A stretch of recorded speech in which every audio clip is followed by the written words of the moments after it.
திருச்சிற்றம்பலம். இடறினும் தளறினும் எனதொரு நோய் தொடரினு மூன கடல் தொழுதெழிவேன். கடல் தனில் ஆமீதோடு கலந்த நஞ்சை மிடறினுள்ளடக்கிய வேதியனே. இதுவோ எமையாழுமாறு ஈவதொன்றமர்க்கில்லையே, அதுவோ உனதின் அருள் ஆவடி துறை அரணே. ஓம் நமச்சிவாய. மேன்மைகள் சைவ நீதி விளங்குக உலகமெல்லாம். நோயற்ற வாழ்வே குறைவற்ற செல்வம். அந்த நோய் நொடி இல்லாத வாழ்வு இந்த உலக மக்கள் எல்லோரும் வாழ வேண்டும் என்று கலியுகத்தின் காந்தமல ஜோதியாகிய சபரிமலை சுவாமி ஐயப்பனுடைய திருவடிகளை சிறந்தாழ்த்தி டான் தமிழொலி ஓம் தொலைக்காட்சி நேயர்கள் அனைவருக்கும் சர்வதேச இந்து மத குருபீடம் அகில இலங்கை சபரிமலை ஸ்ரீ சாஸ்தாபுரத்தின் சார்பில் இனிய வணக்கங்களும் நல்லாசிகளும். இன்றும் மங்களகரமான விஸ்வாவசு வருஷம் சித்திரை மாதம் 12ஆம் நாள் 25/4/2025 வெள்ளிக்கிழமை. இன்று மலர்ந்திருக்கின்ற இன்றைய பொழுதும் நம் எல்லோருடைய வாழ்விலும் எல்லா விதமான சிறப்புகளும் வெற்றிகளும் கிடைக்க வேண்டும் என்ற இறைவனை பிரார்த்தித்து இஷ்ட தெய்வங்கள் குலதெய்வங்களை எல்லாம் பிரார்த்தனை செய்து பெற்றோர்கள் தாத்தா பாட்டி போன்ற வயதிலே மூத்தவர்கள் பெரியோர்கள் நமக்கு வித்தைகளை கற்றுக் கொடுக்கின்ற ஆசிரியர்கள் குருவானவர்கள் இவர்களை வணங்கி அவருடைய அன்பையும் ஆசையையும் பெறுகின்ற பொழுது எந்த நாளுமே நமக்கு நல்ல நாளாக அமையக்கூடியது. இன்று சுக்ரவாரம் என்று போற்றுகின்ற வெள்ளிக்கிழமை. சைவ சமயத்தவர்கள் ஆசாரமாக அதிகாலையிலே எழுந்து காலைக்கடன்களை முடித்து ஆசார சீரராக வீட்டிலே சுவாமி அறையிலே மஞ்சள் தண்ணீர் தெளித்து சாம்பிராணி தூபமுட்டி தீபங்களை ஏற்றி வைத்து தேவார திருவாசகங்களை பாராயணம் செய்வது ஒரு சிறப்பு. அத்தோடு அருகிலே உள்ள ஆலயங்களிலே சென்று வழிபாடுகள் செய்வது ஒரு சிறப்பை தரக்கூடியது. இன்றைய தினத்திலே இந்த சிவன் ஆலயங்களிலே நடைபெறுகின்றதாகிய மாதந்தோறும் அனுஷ்டிக்கின்ற பிரதோஷ விரதம் எல்லா விதமான தோஷங்களையும் நீக்கக்கூடிய காலம் இந்த பிரதோஷ காலம். இந்த பிரதோஷ காலத்திலே சிவனாலயங்களிலே விசேஷமான அபிஷேக பூஜை ஆராதனை உற்சவங்கள் நடைபெறும். அந்த நந்தியம்பெருமாளத்திலே அந்த அபிஷேகம் நடைபெறுகின்ற பொழுது தீபாராதனை செய்யப்படுகின்ற பொழுது நந்தியினுடைய 2 கொம்புகளுக்கு நடுவிலே இறைவன் ஆனந்த தாண்டவம் ஆடுவாராம். இறைவனுடைய தாண்டவங்களிலே அந்த 7 வகை தாண்டவம், ஆனந்த தாண்டவம், சந்தியா தாண்டவம், உமா தாண்டவம், கௌரி தாண்டவம், காளிகா தாண்டவம், திரிபுர தாண்டவம், சம்ஹார தாண்டவம் என்ற அந்த 7 வகை தாண்டவத்துக்குள்ளே இந்த ஆனந்த தாண்டவம் இந்த பிரதோஷ காலத்திலே இறைவன் ஆடுகின்ற பொழுது நந்தியினுடைய 2 கொம்புகளுக்கு நடுவிலே தரிசனம் செய்கின்ற ஒரு பாக்கியம் சிறப்போடு கூடியது. ஏனைய காலங்களிலே விளம்பெறுவதில் கோயிலை நாம் விளம்பெற முடியாது. அது சோமசூத்திர பிரதட்சணம் என்ற வகையிலே தான் விளம்பெற வேண்டும். நந்தியம்பெருமானத்திலேருந்து ஆரம்பித்து பலமாக வந்து கோமுகை வரை வந்து மீண்டும் நந்தியம்பெருமானத்திலே வந்து மீண்டும் கோமுகை வந்து இவ்வாறு 3 முறை சோமசூத்திர பிரதட்சணம் என்கின்ற முறையிலே இந்த பிரதோஷ காலத்து வழிபாடுகளும் செய்து பிரார்த்தனை செய்வதோடு இந்த ஆலயங்களிலே சுவாமி விளம்பெறுகின்ற பொழுது ஒரு முறை விளம்பெறுகின்ற ஆலயங்களிலே மங்கள வாத்தியங்கள் முழங்க தேவார திருமுறைகள் வேத பாராயணங்களோடு சுவாமி விளம்பெறுவது. 3 முறை விளம்பெறுகின்ற ஆலயங்கள் உண்டு. அவ்வாறு 3 முறை விளம்பெறுகின்ற பொழுது முதலாவது பிரதட்சணத்திலே வேத பாராயணம் ருத்ர பாராயணங்களோடு முதலாவது பிரதட்சணம், 2வது பிரதட்சணம் தேவார திருமுறைகள் சிவபுராணங்கள் பாடி வருவது, 3வது பிரதட்சணத்திலே தவில் நாதஸ்வரம் சங்கு செகண்டி என்கின்ற சேமக்கலம் போன்ற வாத்தியங்களோடு விளம்பெறுகின்ற இடங்கள் உண்டு. அவ்வாறு இந்த பிரதோஷ காலத்திலே நாமும் சிவன் ஆலயங்களிலே நடைபெறுகின்ற பிரதோஷமூர்த்திக்கு உற்சவத்திலும் கலந்து நந்தியம்பெருமானத்திலே நடைபெறுகின்ற அபிஷேகங்களும் கலந்து பிரார்த்தனை செய்வதோடு அன்றைய தினத்திலே யாருக்கெல்லாம் பில்வம் கொண்டு சென்று பூஜைக்கு கொடுக்க கிடைக்கிறதோ அவர்களெல்லாம் புண்ணியம் செய்தவர்களாக. நாம் இந்த ஆலயத்துக்கு செல்லுகின்ற பொழுது இந்த பிரதோஷ காலத்திலே வெறுங்கையோடு போகக்கூடாது. பில்வம் கிடைக்கவில்லையா, பூக்கள், நமக்கு வளவிலே இருக்கின்ற பூக்களை எடுத்துக்கொண்டு போய் மஞ்சத்தன் சுத்தம் செய்து கொண்டே கொடுக்கலாம். பில்வம் எடுத்து சென்று கொடுத்தால் அது இன்னும் ஒரு மடங்கு அதுக்கு சக்தி உண்டு. நாம் செல்லுகின்ற இடங்களிலே எங்கேயாவது வில்வ மரத்தை பார்த்தால் அதில் நின்று சில இலைகளை ஆய்ந்து அந்த 3 இதழ்களும் ஒடியாமல் இருக்க வேண்டும். வில்வம் அடிக்கின்ற பொழுது இந்த 3 இதழ்கள் திரித்தளம், எனவே அந்த 3 இதழ்களும் ஒடியாமல் அந்த வில்வத்தையும் எடுத்து கொண்டு போய் ஆலயங்களிலே கொடுத்து அர்ச்சனையை வழிபாடு செய்து பிரார்த்தனையில் ஈடுபடுகின்ற பொழுதும் எல்லா விதமான சிறப்புகளும் பெற்று பேரானந்த பெருவாழ்வு வாழ டான் தமிழொலி ஓம் தொலைக்காட்சி நேயர்கள் அனைவருக்கும் சர்வதேச இந்து மத குருபீடத்தின் சார்பில் நல்ல ஆசிகளை கூறிக்கொள்வதில் மனமகிழ்வு கொள்கிறோம். சர்வே ஜனாஹாம் சிகினோ பவந்து சமஸ்த சன்மங்களானி சந்து சுபம்.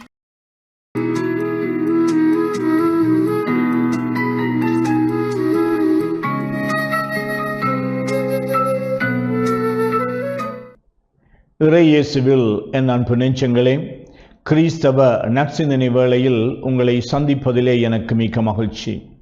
ஆண்டவர் இயேசுவின் அன்பும் அருளும் உங்கள் அனைவரோடும் இருப்பதாக.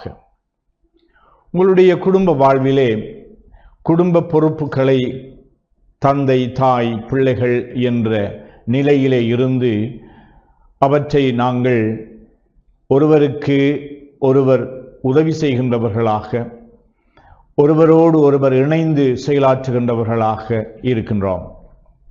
இருப்பினும் சில வேளைகளிலே நாங்கள் கூறுகின்ற ஒரு முறைப்பாடு என்னவென்றால், எல்லா வேலையையும் நான் தான் செய்ய வேண்டி இருக்கின்றது, எல்லா வேலைக்கும் நான் தான் பொறுப்பாக இருக்க வேண்டி இருக்கின்றது என்று சிலர் மனம் நொந்து கொள்ளுவார்கள். இன்னும் சிலர் எல்லா வேலைகளையும் தான் செய்ய வேண்டும் என்று சொல்லி அடம் பிடித்து கொண்டு மற்றவர்களுக்கு எந்த விதமான பொறுப்புகளையும் பகிர்ந்து கொடுக்க விரும்ப மாட்டார்கள். இதற்கு பல அடிப்படை காரணங்கள் இருக்கலாம். திரு அவை தொடக்க காலத்திலே பவுல் உடைய தலைமத்துவத்தில் பல ஊர்களையும் நாடுகளையும் எல்லைகளையும் கடந்து பறந்து செல்லுகின்ற பொழுது இந்த பவுல் அடிகளாருடைய ஒரு மிகவும் முக்கியமான பாராட்டுக்குரிய விடயம் என்னவென்றால், செல்லுகின்ற இடங்களிலே மூப்பர்களை, நல்ல மனிதர்களை தெரிவு செய்து அவர்களுக்கு பொறுப்புகளை பகிர்ந்தளித்தார். அவர்களுக்கு ஊக்கமளித்து அவர்கள் எதிர்கொள்ளுகின்ற பிரச்சனைகள், துன்பங்களிலே எப்படி அவர்கள் தொடர்ந்தும் விடாமுயற்சியோடு அவர்கள் தங்களுடைய பணிகளை செய்ய வேண்டும் என்று அவர்களுக்கு ஆற்றலும் அவர்களுக்கு பயிற்சியும் அளித்தார். இது ஒரு நல்ல அணுகுமுறை என்று நான் கருதுவேன். இவ்வாறு தான் எங்களுடைய குடும்ப சூழலிலே தந்தை, தாய், கணவன், மனைவி, பெற்றோர், பிள்ளைகள் என்ற இந்த உறவு நிலையிலே ஒருவருக்கொருவர் துணை செய்கின்றவர்களாக பொறுப்புகளை பகிர்ந்து அளித்து எல்லோரும் ஒரு கூட்டு முயற்சியிலே குடும்ப பொறுப்புகளை அவர்கள் ஆற்றுகின்ற பொழுது நிச்சயமாக அங்கு ஒரு மகிழ்ச்சியும் ஆறுதலும் திருப்தியும் இருக்கும். இதற்கு அடிப்படையாக நாங்கள் அணுக வேண்டிய எங்களுடைய அணுகுமுறை என்னவென்றால், நான் மட்டும் தான் செய்ய வேண்டும் என்ற அந்த பொறுப்பை ஏற்பது மட்டுமல்ல, அதிலே அவர்கள் தங்களுடைய அதிகாரத்தை நிலைநிறுத்த விரும்புகின்றார்கள். அதனாலே இந்த அதிகார பகிர்வு, எல்லோரும் மற்றவர்கள் செய்வதிலே அவர்கள் செய்கின்ற பொழுது அவர்களுக்கு ஊக்கமளித்து அதை பாராட்டி நன்றாக செய்தீர்கள் என்று சொல்லுகின்ற பொழுது அவர்கள் இன்னும் செய்ய வேண்டும் என்ற அவர்களுடைய ஒரு எண்ணம் எழும். இவ்வாறு குடும்ப வாழ்விலே இருக்கின்ற பொறுப்புகளை பகிர்ந்து அளிப்பதற்கும் அதன் வழியாக ஒருவர் மற்றவரை அங்கீகரிப்பதற்கும் அவர்களுக்கும் அந்த பயிற்சி அளிப்பதனூடாக அவர்களும் முதிர்ச்சி அடைவதற்கு வழி சமைத்து கொடுக்கவும் முடியும். அதே உங்களுடைய குடும்ப வாழ்வில் நீங்கள் ஒருவர் மற்றவருக்கு எப்பொழுதுமே உதவி செய்கின்றவர்களாக, துணை நிற்கின்றவர்களாக, இணைந்து ஒரு கூட்டு முயற்சியாக இந்த குடும்ப பொறுப்புகளை எல்லோரும் செய்வதற்கு இறைவன் உங்கள் அனைவருக்கும் அருள் கூறுவாராக. ஆமேன்.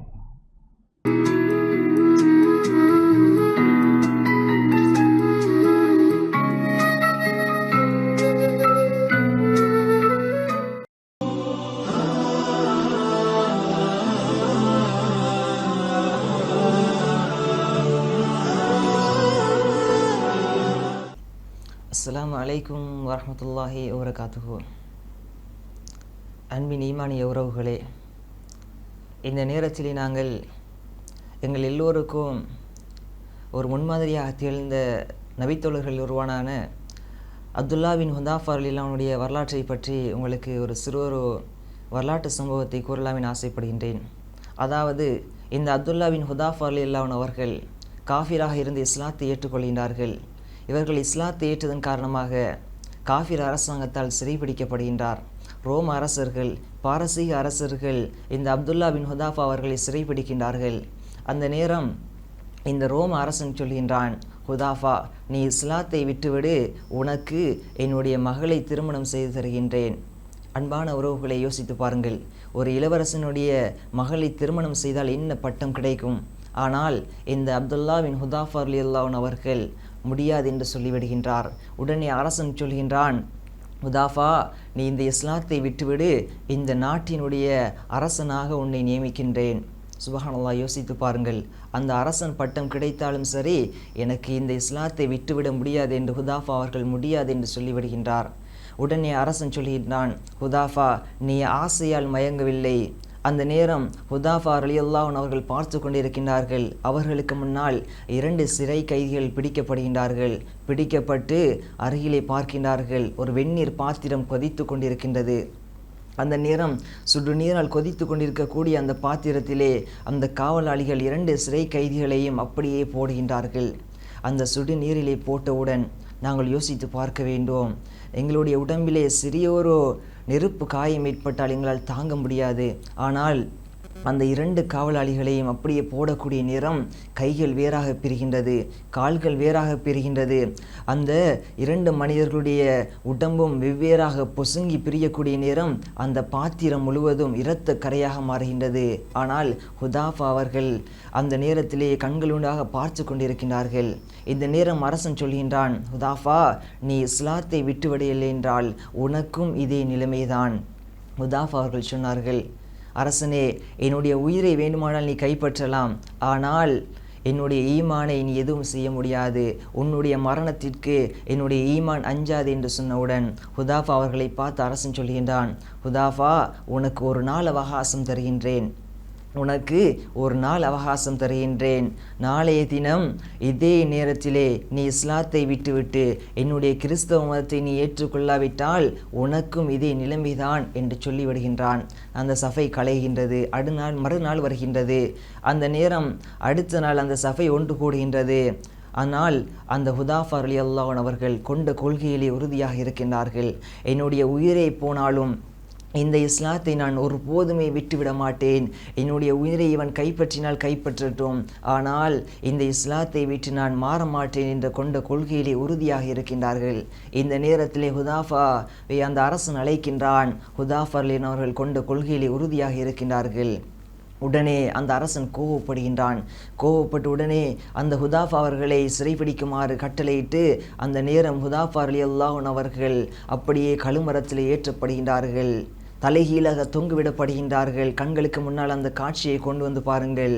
ஹுதாஃபா ரலியல்லாஹு அவர்கள் தலைகீழாக தொங்கிக் கொண்டிருக்கின்றார்கள். கீழே வெந்நீர் பாத்திரம் கொதித்து கொண்டிருக்கின்றது. அந்த சுடுநீர் கொதித்து கொண்டிருக்கின்றது. ஹுதாஃபா ரலியல்லாஹு அவர்கள் தலைகீழாக தொங்கிக் கொண்டிருக்கின்றார்கள். இந்த நேரம் கடுமையான அந்த வெப்ப சூழ்நிலை. ஆனால் ஹுதாஃபா அவர்கள் அழுகின்றார்கள், கடுமையாக அழுகின்றார்கள். கண்ணீர் வடிந்து கொண்டிருக்கின்றது. இதை கண்ட அந்த அரசன் மிகவும் ஆச்சரியப்படுகின்றான், கவலைப்படுகின்றான். உடனே சொல்லினான், ஹுதாஃபாவை இறக்குங்கள். ஹுதாஃபா ரலியல்லாஹு அவர்கள் அப்படி இறக்கப்படுகின்றார்கள். அழுது கொண்டே அந்த அரச சபைக்கு முன்னால் வருகின்றார்கள். அந்த நேரம் அந்த அரசன் கேட்கின்றான், ஹுதாஃபா, நீ இஸ்லாத்தை விட்டுவிட்டாயா, என்னுடைய கிறிஸ்தவ மதத்தை நீ ஏற்றுக்கொண்டாயா என்று அந்த நேரம் கேட்டவுடன் ஹுதாஃபா ரலியல்லாஹு அன்ஹு அவர்கள் அழுது கொண்டே சொல்கின்றார்கள், அரசனே, என்னுடைய உடம்பிலே ஒரே ஒரு உயிர் தான் இருக்கின்றது. என்னுடைய உடம்பிலே இருக்கக்கூடிய ரோமங்கள் எல்லாம், என்னுடைய உடம்பில் இருக்கக்கூடிய அந்த முடிகள் எல்லாம் எனக்கு அனைத்துமே உயிராக வழங்கப்பட்டு என்னை படைத்த அல்லாஹ் ரப்புல் ஆலமீன் இருக்கின்றானே, அவனுக்காக வேண்டி இந்த அனைத்து உயிர்களையும் நான் தியாகம் செய்ய வேண்டுமே.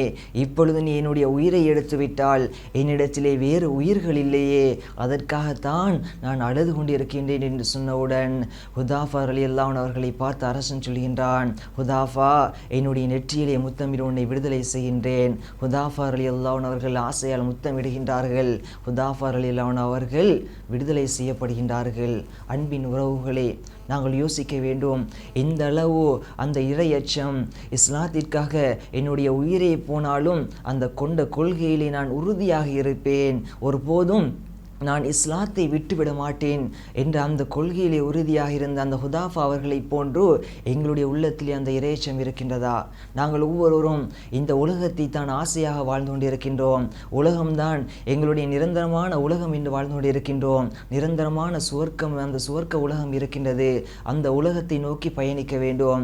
ஹுதாஃபா அவர்கள் என்ன ஆசைப்பட்டார்கள்? எனக்கும் சுவர்க்கம் கிடைக்க வேண்டும், அந்த நிரந்தரமான சுவர்க்கத்தை நான் எப்படியாவது அடைந்து விட வேண்டும், என்னுடைய உயிர் எந்தளவு சிதைக்கப்பட்டு என்னுடைய உயிர் போனாலும் பரவாயில்லை என்று அந்த சஹாபாக்கள், அந்த நபித்தோழர்கள் வாழ்ந்து காட்டினார்கள். அதே போன்றோம் எங்களுடைய இறையச்சமும் இறைவனுக்கு பயந்து நாளை மறுமையிலே நானும் சுவர்க்கத்தை அடைய வேண்டும், எனக்கும் சுவர்க்கம் கிடைக்க வேண்டும் என்ற ஆசையிலே நாங்கள் வாழ்ந்து மன்னிக்கக்கூடிய பாக்கியத்தை வல்ல ரஹ்மான் எங்கள் அனைவருக்கும் தந்தருள்வானாக. வஸ்ஸலாமு அலைக்கும் வரஹ்மத்துல்லாஹி வபரகாத்துஹு.